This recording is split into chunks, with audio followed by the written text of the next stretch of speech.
You're looking like you're on your way to the That's what I like wearing. I'm mad at you. We're coming up in 5, 4.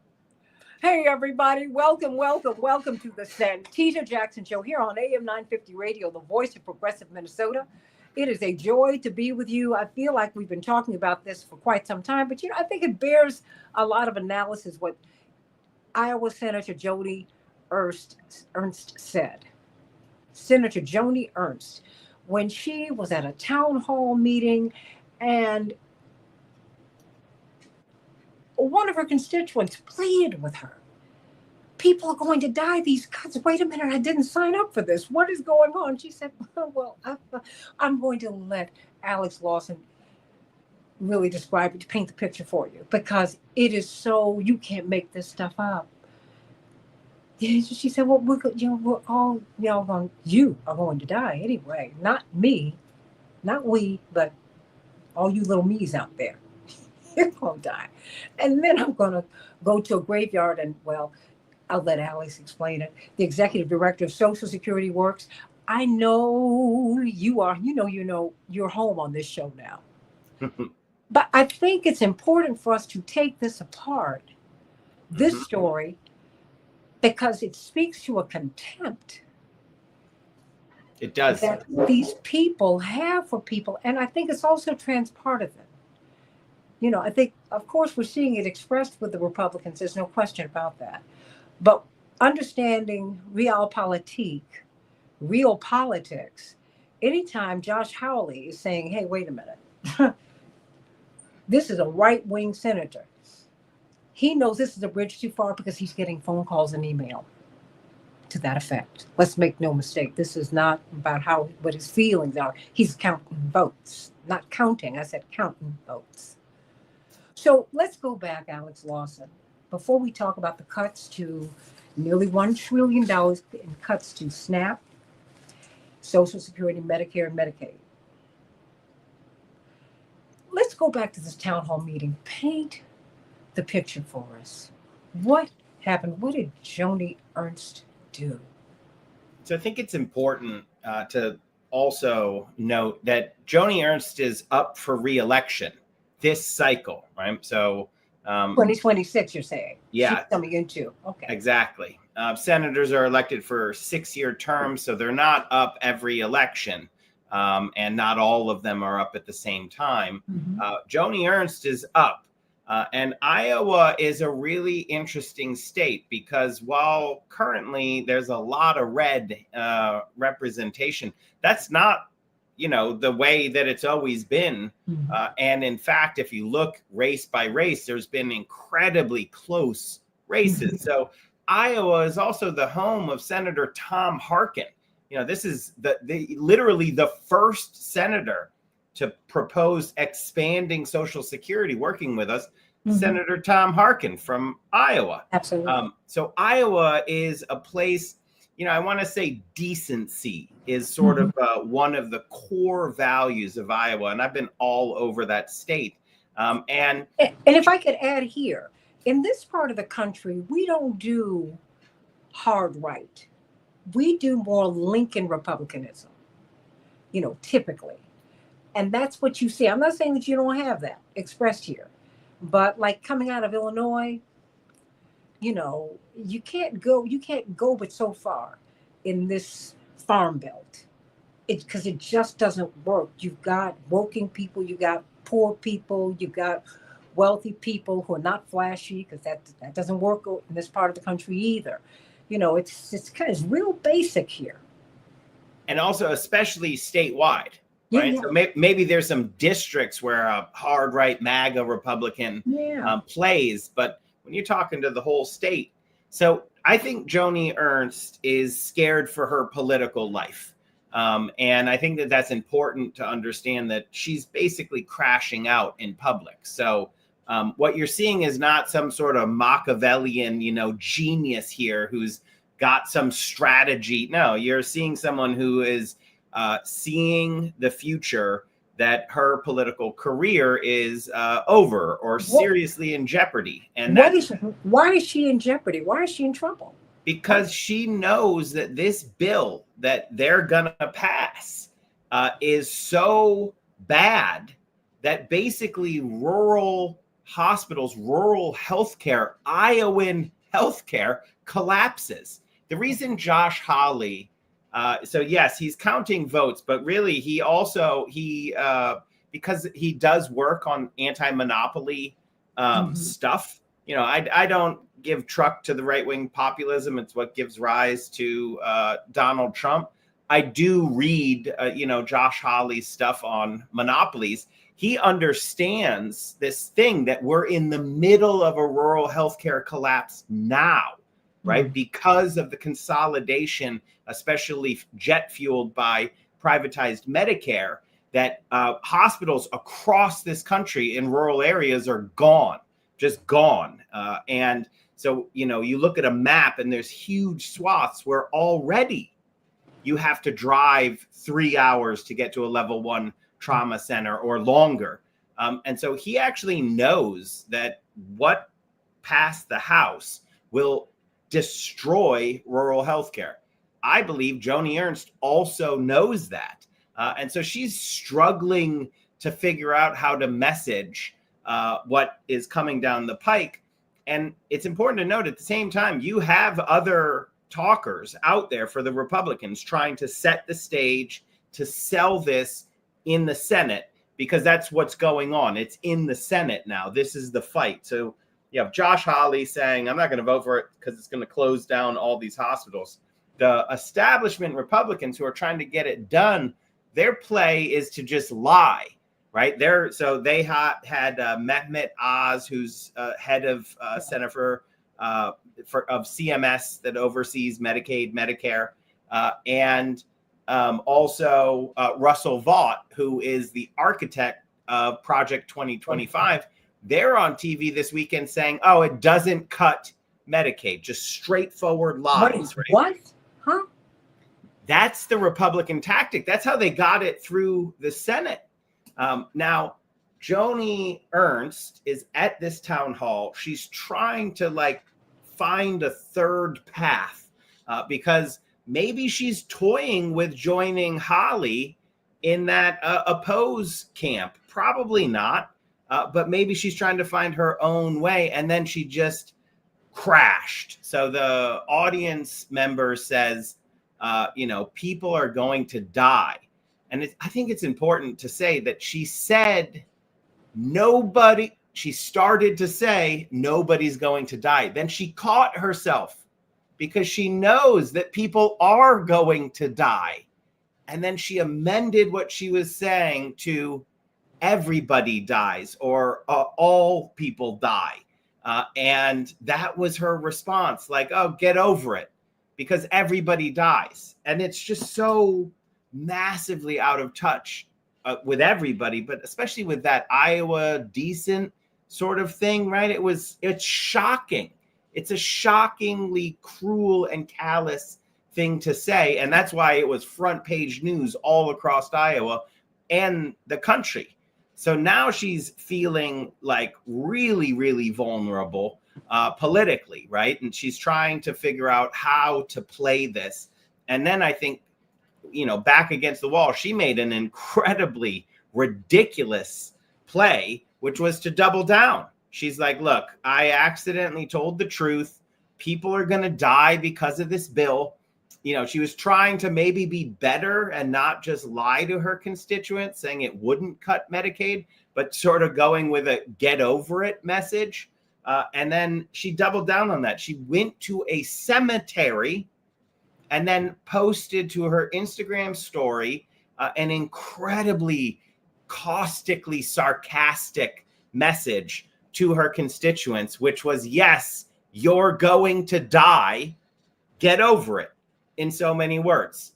And again, the whole thing is you're like, nobody is contesting mortality. We all know that. What we're saying is that we don't want people to die because the Republicans are stealing their health care, 14 million people's health care, to give trillions in tax handouts to billionaires. I know That's I'm going to die. what we're saying. Don't kill me. But Exactly. you got to peel this back because I'm trying to figure. I don't understand her.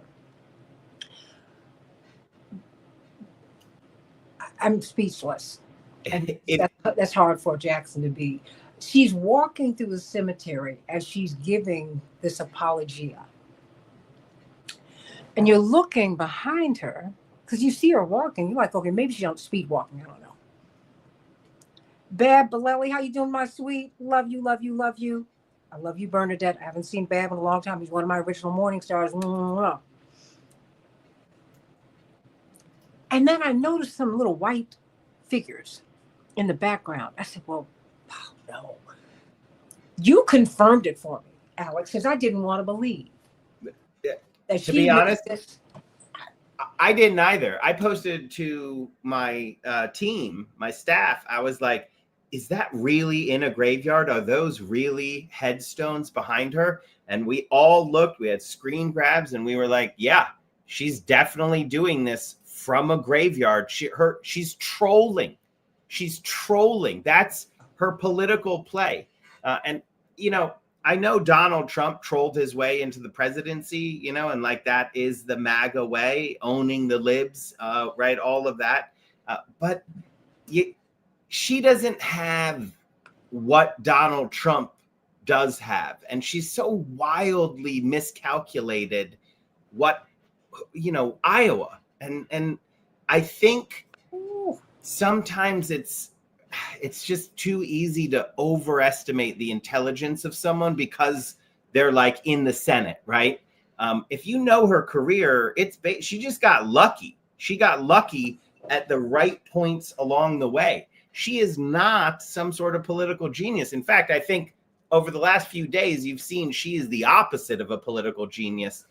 She is a political, I don't know what the right word is, but walking catastrophe, dumpster fire, something like that. And she's dragged this into this week so that going into the Senate, instead of the Republican message, you know, down the line, what they're trying to sell on the Sunday shows and owning the weekend of saying it's not going to cut Medicaid, right? Just lying. That's their play. Instead of that, going into the week, into the work week, we're going to have the Republican bill that kills people, and it's called the Everybody Dies bill or the Get Over It, We're Killing You to Give Tax Handouts to Billionaires bill, right? I mean, Joni Ernst really is not going to be popular within her Republican caucus when she gets back to D.C. How is this playing out? Because these are such obvious lies. So I mean,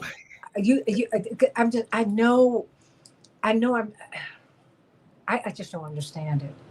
I really don't.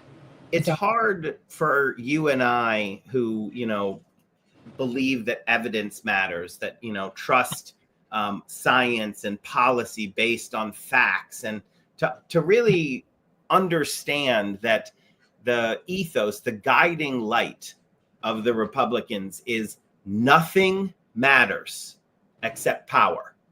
Nothing matters except power. And so they will do anything to get that power and maintain that power, right? I mean, remember the whole way Donald Trump ran the end of his campaign was saying, I know nothing about Project 2025. I don't even know anything about it. What is it? Russell Vought is in charge of OMB. Russell Vought wrote Project 2025, and they're in the middle of implementing it. It's the blueprint, right? All of those Supreme Court justices who went in front of the Senate and said, I will definitely not overturn R.V. Wade. I respect precedent. And now it's a reactionary rewriting of the law as fast as they can. So this is their MO. They believe that they're better than other people. They believe that some people have value, rich people have value, the billionaires have value, and some people do not have value. And it doesn't matter if they even die. And if you can profit off of it, even better. And that's what the bill is. It's dividing the country into the mass of people.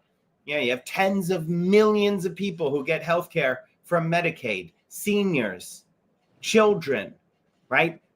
mothers giving birth, tons of births covered, tens of millions of births covered by Medicaid, right? That's what we're talking about here. Disabled people, the oldest of the old, people who are on both Medicare and Medicaid, 105-year-olds, right? That's who we're talking about here. And that's who the Republicans are willing to kill. And Joni Ernst is saying, man, get over it. All so that the people who do matter to them, the billionaires, can buy another golden yacht. It's that simple. So they know that if you tell that to the American people, right? If they got on the Sunday shows, the Republicans, and said, yeah, we're going to kill you because we don't think that you're worth as much as my billionaire paymaster, right? They'd be voted out right away.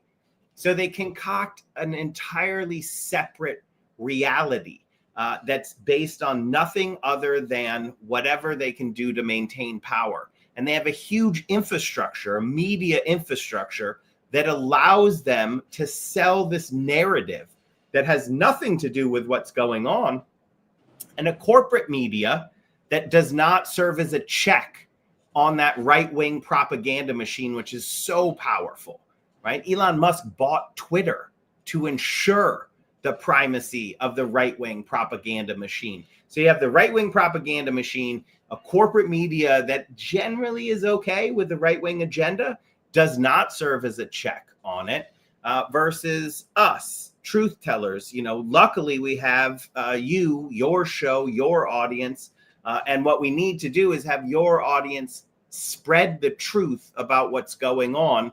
And missteps like Joni Ernst are a great opportunity.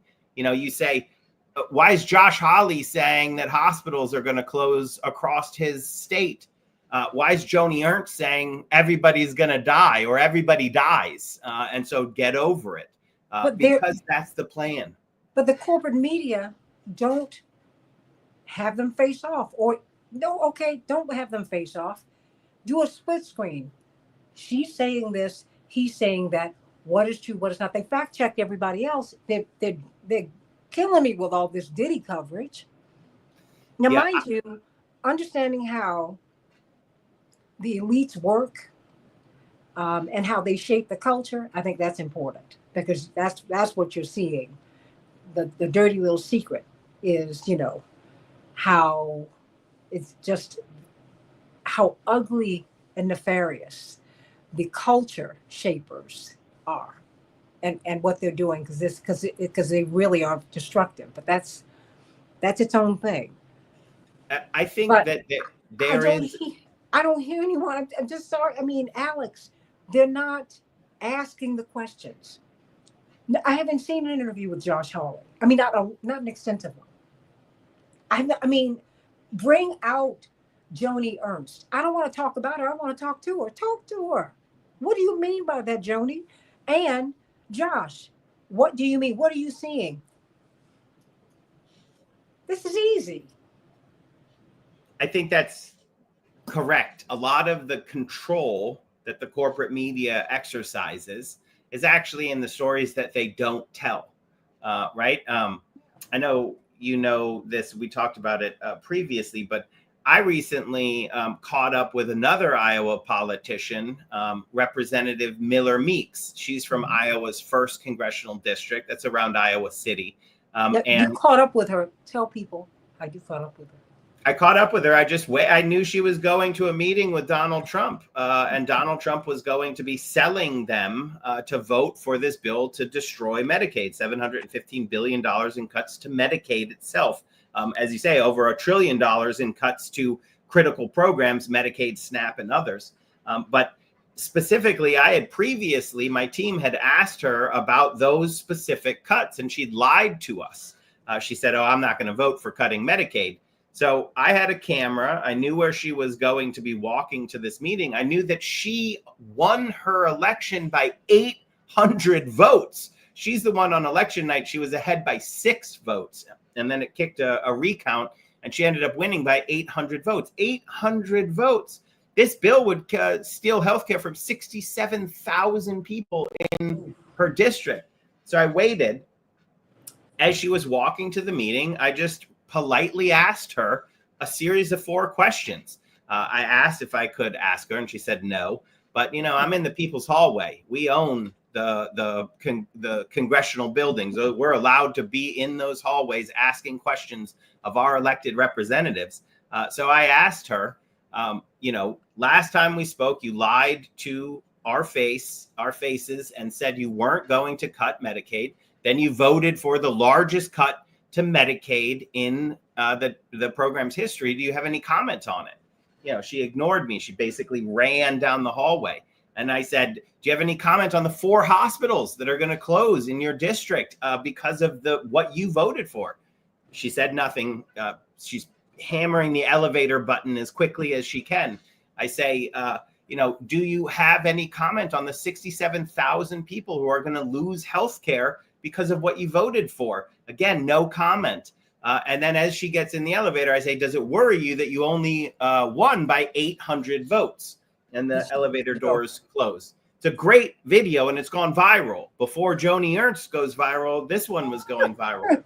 Now, I don't think that the media probably would have had that last line about the only winning by 800 votes. That was a little bit of a dig, But to be honest, all those other questions, why wasn't the media asking not just her, but all of the Republicans in tight races those same questions, right? That's what the media should be doing. That's the story, but they're not. And that's why we don't have a really informed public about what's going on. But then that's our story, right? We're the ones who have to put that out there and target these districts and say, hey, wait a minute, you do know that under 900 votes, she's out of there. Right. You do know Joni Ernst is vulnerable. Not just vulnerable, she's vulnerable as an incumbent. It means she's losing, which means we can remove her. I don't see the Democrats saying that. So, and let me just say this. Mm-hmm. I do not believe my own background. My father has always said, no, I'm not waiting on them to save me. Okay, he went out and registered voters and said, okay, we're in the Reagan Revolution. This is the horse I got to ride on. And this is it. And our people are over here. So here we go. Okay, I'm not going to, because you're not going to give me permission to do what I need to do for the people. The people sent me here. You didn't see. I saw Marjorie Taylor Greene with Steve Bannon, and it was masterful. Because he was really kind of trying to position himself or Trump as the reason she got in office. She said, oh, wait a minute. No. He supported me, the general. I went on my own. That's why I confronted him about the wars, America First. So I can do that because I'm beholden to these people. I said, ow, okay. I'm not shilling for Marjorie Taylor Greene. I'm just telling you how it can be done, Alex. So help me. I think so. I am a full proponent of the cavalry's not coming. There is nobody who's going to save us except ourselves. And I'm not trying to blame people. I think there's a lot of people who've done incredible work warning and fighting against the fascism that's now hitting us in the face, and that's what it is. It's and it's a global phenomenon, right? Right now in Poland, you have this incredibly close showdown between a hard right, MAGA-ist, Donald Trump, Elon Musk, anti-EU, pro-Vladimir Putin president, and a president who wants to remain in the EU and is a pro-European. And that's the battle that's going on everywhere. It's the oligarchs versus the people, and with the corporate media, basically on the side of the oligarchs. So no one is going to save us. We at Social Security Works, we're going to all of the most vulnerable Republican districts. We've got we do grassroots activation there. We've done dozens and dozens and dozens of events at Social Security offices. We have and hospitals, hands off Social Security, hands off Medicaid. We've done some great events in Arizona's 6th congressional district, a guy named Siscomani. Again, he barely eked out a victory there. There's races in Pennsylvania, could be up to 4. Iowa has up to 3, depending on the cycle. And, Democrats are overperforming. So now I've got I've put out my credentials that I don't believe that anybody is actually going to save us but ourselves from the right-wing authoritarianism. And I do think people sitting on their hands because they trust politicians to save us is part of the reason that we end with authoritarianism. We need everybody engaged and fighting back. And I am seeing that level now. That being said, this is where my fairness comes in. Actually, a lot of the Democrats are doing a lot of the things that we would want them to do to fight back. You have Hakeem Jeffries going into districts. He was down in Louisiana challenging Speaker Mike Johnson. Mike Johnson in Louisiana, whose district has the most people on Medicaid of any district in the country. And this guy's leading the destruction of Medicaid. There's been Democrats going into Republican districts all across the country. I think sort of maybe Bernie Sanders and AOC kicked it off with their Fighting Oligarchy tour. They were going all these districts, but then all these more establishment Democrats are also doing it. But you know what happens? The corporate media, especially the cable news, the one that really sets that elite narrative, ignores all of that. But local press are really covering this. And that's where I think you're going to see these Republicans they're scared. They know they're going to lose. I think Miller Meeks knows she's walked a plank. She's doing it because she knows if she stays with the Republicans, she's got, a money job when she's voted out of office. Let's see in the Senate, though, because the Senate is different than the House. It really is 100 individuals. And I think there's a lot of chaos going into this week, and the people need to increase the volume right now. It is not inevitable. Nothing is inevitable. And we can actually throw them off in the Senate, and we're going to just have to raise our voices as loud as possible.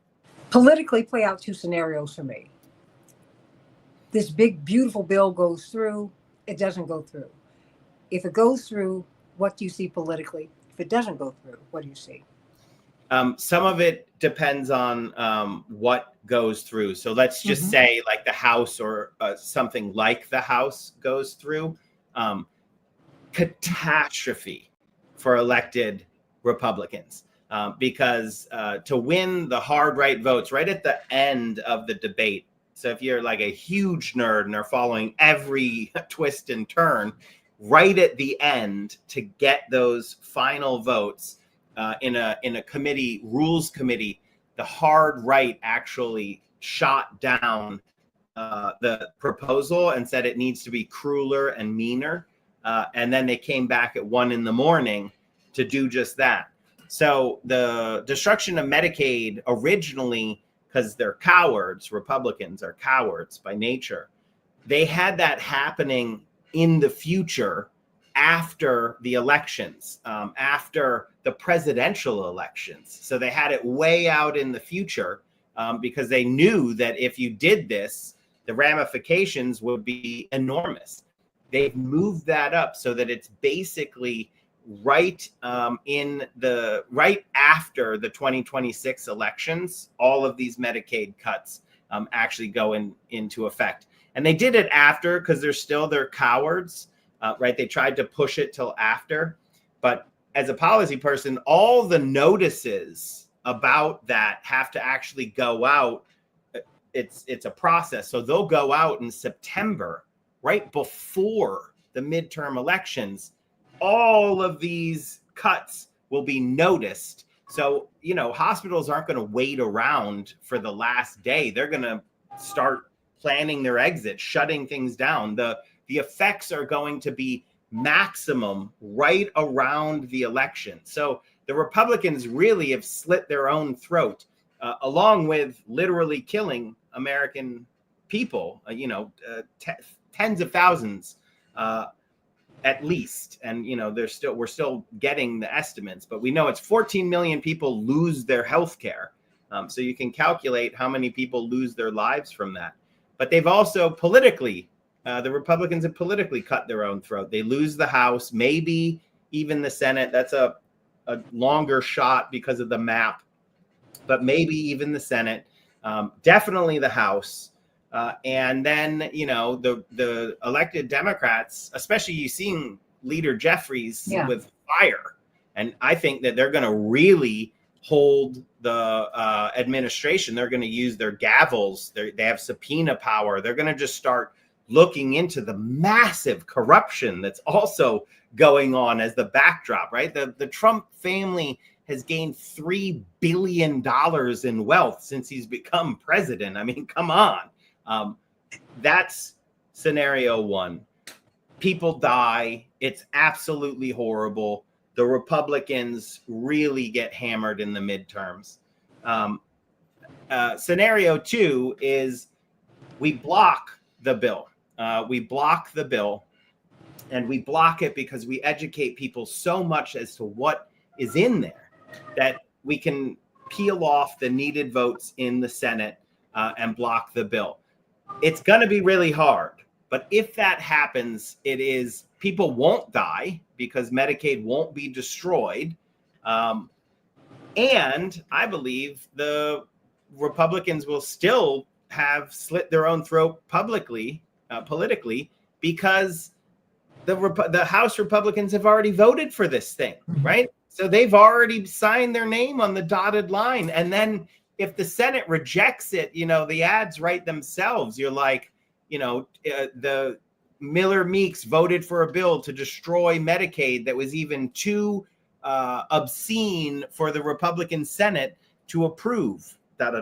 So I think politically, the Republicans know that disaster is coming in the midterms, and that's why they're trying to shunt as much power into the presidency as possible, right? And get as much power invested in one person in an unaccountable manner, because they are basically saying they're all in with Trump, because if they stand with the people, they know that Trump's going to destroy them. He's going to primary them. How do we pressure? Let's just take a couple of these people are vulnerable. Look at Joni Ernst. How do you pressure her? Is there someone in the queue who can primary her? There's always someone. Yes, there's always someone. I don't know on the Republican side, but that's, she's probably trying to defend her right with this sarcastic in the graveyard stuff. I do know the Democrats have a bench in Iowa. Like I said, it's not, it's not like a state that does not have a history of this decent farm, economic populist focused Democratic identity, like the Midwest. You were talking about it. Like, look at Minnesota, like a lot of the progressive history comes out of the Midwest. So you have a lot of people in Iowa. Zach Walz is a figure who's big in Iowa politics. There's other people who have been floating possible campaigns against her. I think she's going to be up against a tough opponent. And before that happens, even, I think what we're going to do, it's not a think, I know what we're going to do. We're going to be in Miller Meeks districts at those 4 hospitals that would close. We've already been at one of them. And we're going to be talking about both Miller Meeks and Joni Ernst, right? The fact that it's these 2 Iowa politicians, one of them runs away and the other one just says, get over it. That's the story. You were chasing her down the hall. You know that. I was. Yeah. I mean, walking. I was walking. But, I'm sorry. Those hallways echo. I hear your footsteps. Oh my gosh. It's true. I know. Tracking videos is a tactic that, really does. It can be very powerful. So that's why, you don't know, a misstep like this Joni Ernst misstep is basically because someone had a camera, someone else challenged her and she couldn't respond. And that's the kind of stuff that we need, as much of it as possible. And remember, they go home in August. So there's this work period, and then they go home in the summer. And that's when we need to just have this overwhelming amount of fight back. Close down as many town halls of theirs with our questions and have them run away from it. And, if they're not going to have a town hall, then hold the town hall in their district, in their state, invite them. And when they don't show up, have an empty chair. Advocacy, activism, this stuff works. It works because oftentimes you create a moment that the media can't ignore, right? The media wasn't writing anything about Joni Ernst, right? Nothing. Even though the story has been there the whole time, but then this advocacy, this moment was created, and then the media had to cover it. And that's what we need to recreate all around this country, everywhere we can. So, because I think that's a very interesting idea for the people to hold town halls, invite the representative, they show up or they don't show up.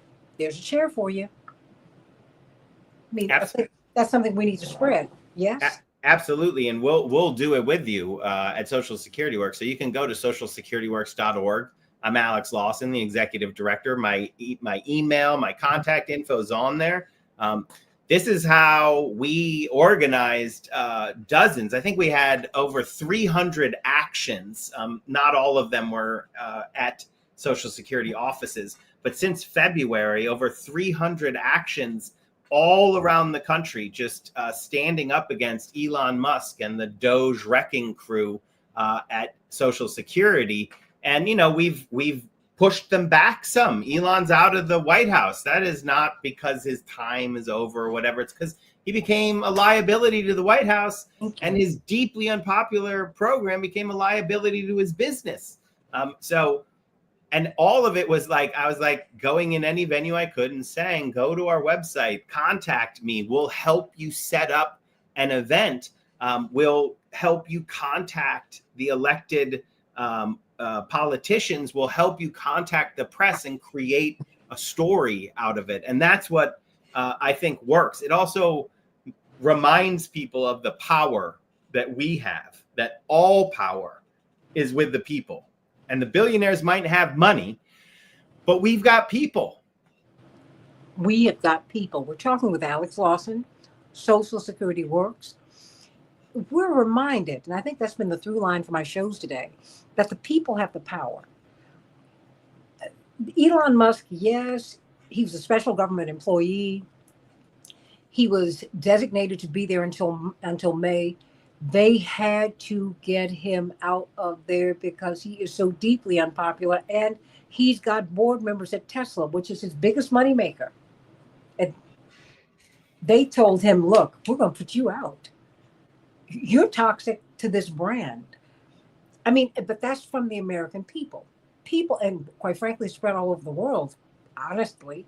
So moving forward, because as Bab, you getting him excited, because Bab said, I want to go back to Bab. Bab purposely, what did he say? My last 5 years, because this is happening to a lot of people, Alex. My last 5 years in my beloved sweet home, Chicago, got to put on these glasses, I drove a cab, and I intentionally made less income so that I could get Medicaid. Imagine that. I could have made a little bit more, but then I would have lost my health insurance. And the deep sickness of our system, that people make that choice, have to make that choice. Yeah. For long-term care, millions of people have to make a choice if they're helping their loved ones, their parents, into a nursing home situation. Yeah. The only way that's affordable is through Medicaid, and to qualify for Medicaid, because it's income based and means tested, they go through a process of drawing down, spending down assets, moving them over. It's disgusting that people have to do it, but they have to do it. They make that choice because Medicaid is the system that's there for people. And it's not there for people who are being lazy, sitting around, eating pizza in their parents' bed. What is having health care? How does that allow you, to sit in your parents' basement, which is this annoying thing that they're always saying? The fact is that Medicaid is there for the most vulnerable population, children, seniors, new babies being born, mothers giving birth.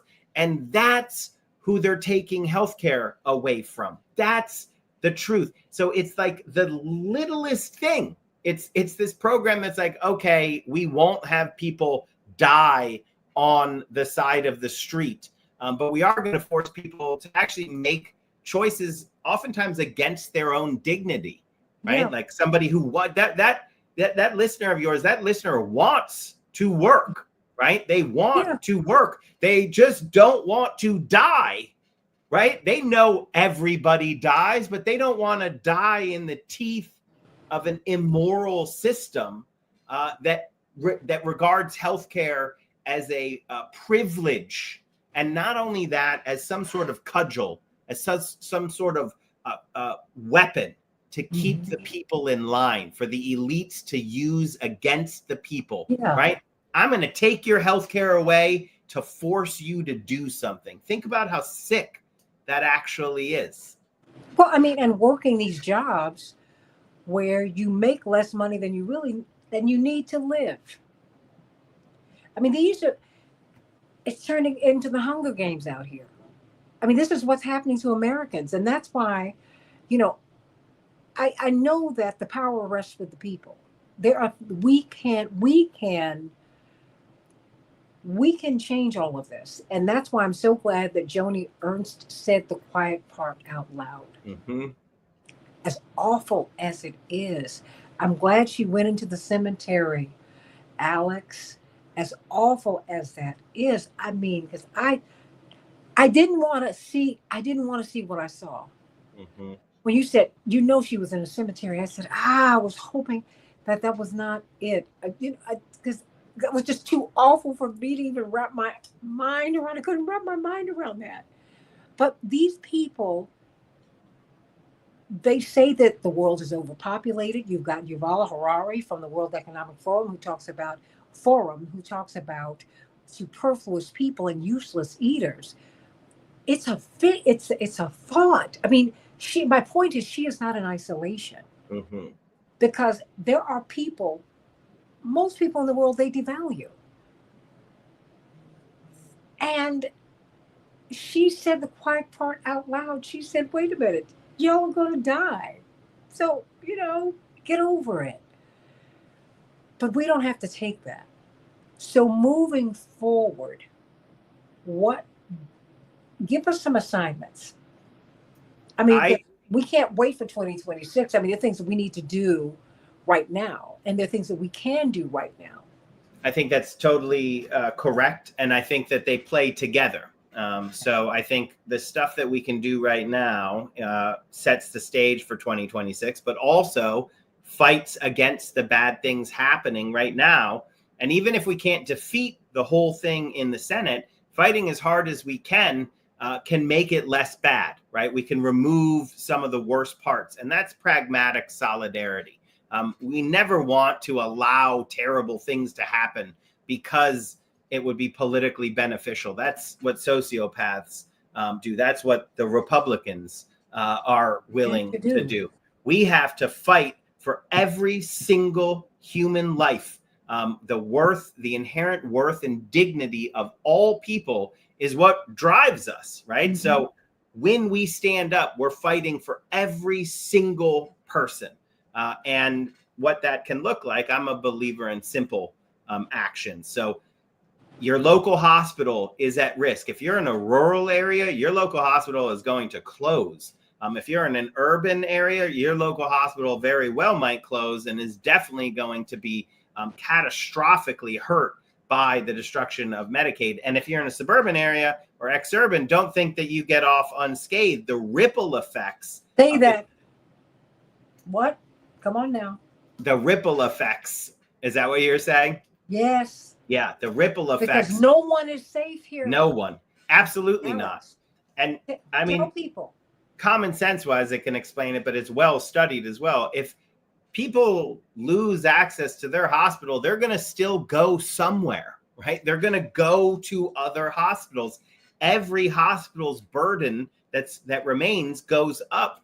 And then billions and tens of billions of dollars in uncompensated care also goes into the system, which means that hospitals have to spend money on basically replace the money that Medicaid, at least part of the money that Medicaid used to pay them. So they get hit from both sides, even if they're like in a suburb or exurban. Everybody's quality of care goes down. Unless you're a billionaire, this bill is going to hurt you. So go to your local hospital.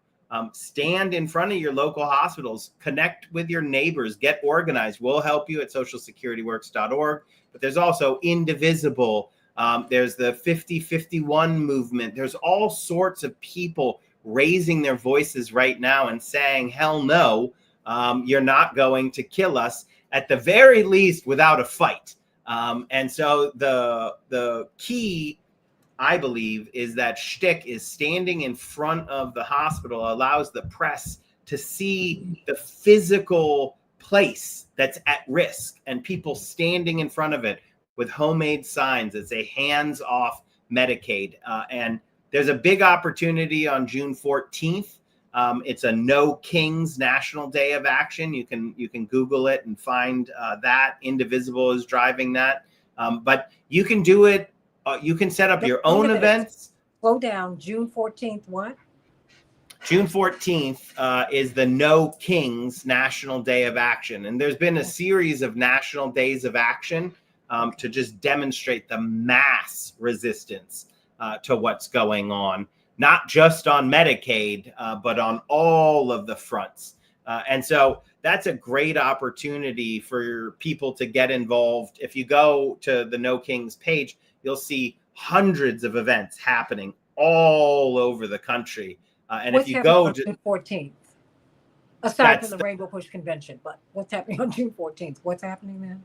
That's the No Kings National Day of Action. So your last day of your convention leads right into a national day of action where there's hundreds of events. Doesn't that coincide with the parade? It does. And I think that's the point of the timing is to show mass popular resistance to this authoritarian dictator wannabe, right? I mean, like that's a Francisco Franco play, right? That's a Stalin play. That's a Kim Jong-un play. This is what dictators do. That's a Confederacy play. That is absolutely a Confederacy play. You march the weapons of war and killing and oppression down the street to show people what you have. And the threat, the reason that we don't do it here is because that is aimed at the American people. Absolutely. Right? That's a threat. And so on that same day, there's this National Day of Action. And that's where you can really plug into some local organizing efforts that you can then stay involved in, pitch those people on a hands-off Medicaid. Along the way, you might want to read a Saul Alinsky book about if you've never learned about organizing and how popular resistance and popular power works, because it does work. It's really, really powerful.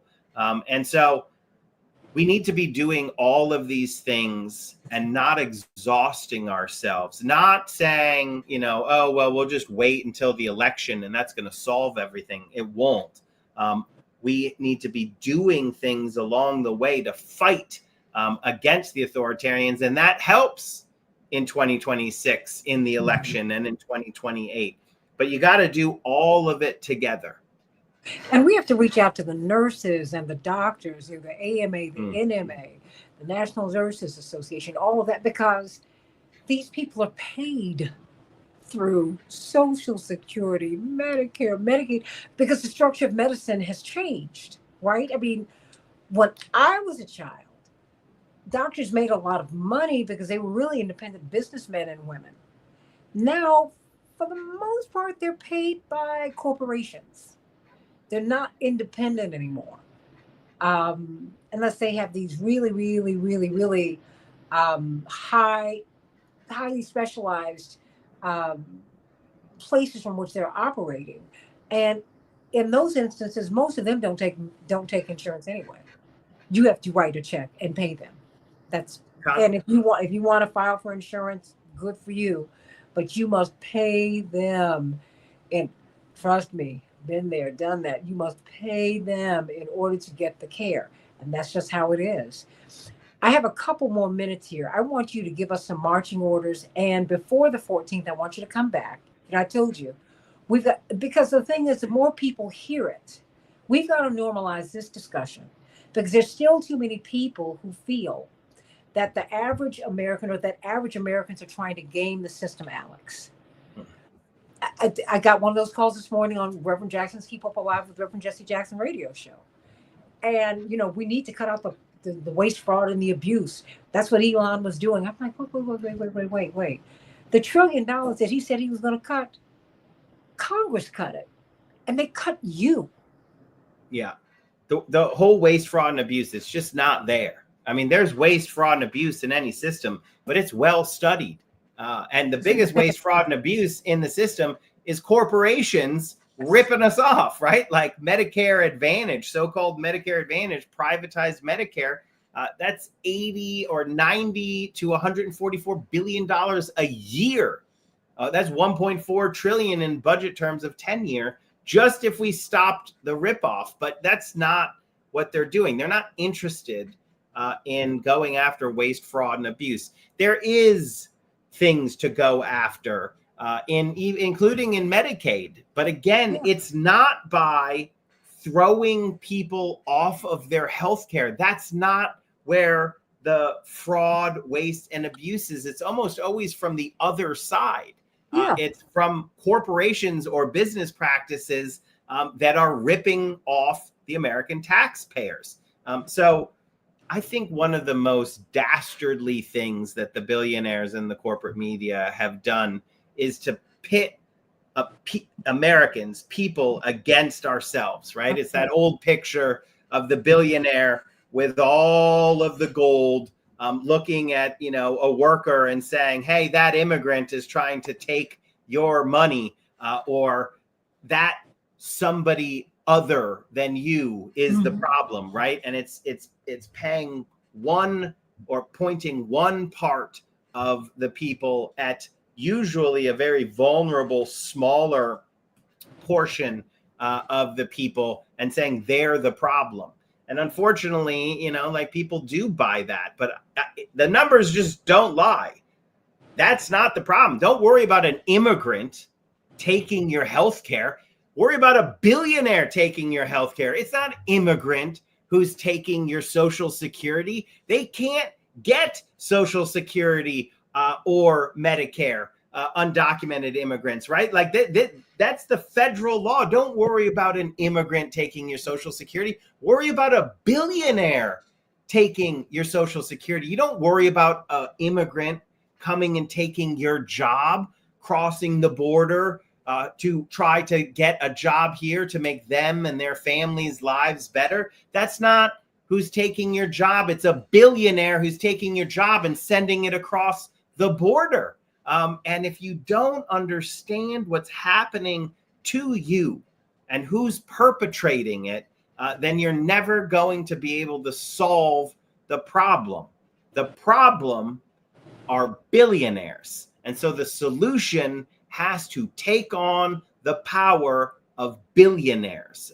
And we need to just say that and educate people about just who, because I will say, I don't know who the caller was, but like I have sympathy for people A lot of people are being crushed by the system. Yeah. But the system is not created by other people being crushed by the system, right? Like the folks who are being abused and taken advantage of by the system need to understand it's the people at the top, it's the billionaires who have created an oppressive structure to extract wealth from the people and just redistribute it right up into their pockets. That's what this bill is all about.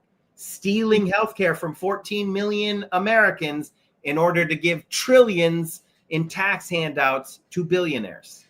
Is there anything that we've left on the table? Is there anything you want to say before we go?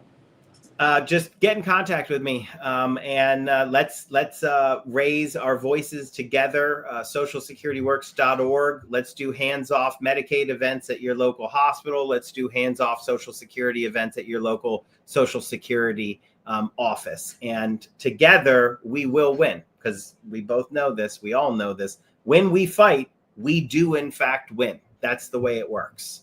Well, they say if you want to go fast, go alone. If you want to go far, go together. We will win. We will win. We will win. Alex Lawson, Social Security Works. Everybody, let's have these events all around the country. We're making a difference. We have stopped Doge. We haven't stopped Doge, but we slowed them down. Mm-hmm. We slowed them down. You got Joni Ernst on the run. I mean, really, we're winning. But we have to keep at it. And then after we win an election, we can't stop because they're not stopping. Mm-hmm. Alex Lawson, much love to you. Social Security works. It does work. Thank you so much. It's always my pleasure to join you on your show. Oh, I just love you. And thank you so much. Bad Balelli, I love you. I'm so glad to see you. Wow, that's right. And you got a whole lot of fans today, Alex Lawson. So I love it. I love it, love it, love it. Everybody get in touch and let us support Social Security Works and consider having an event in your area. That's what you need to do. Have a town hall meeting. Have a neighborhood meeting for your representative and have the chair. Mm-hmm. Oh, yeah. Those things spread like wildfire. Trust me. Do that. I am Santita Jackson. This is AM 950 Radio, the voice of progressive Minnesota. God bless you, everybody.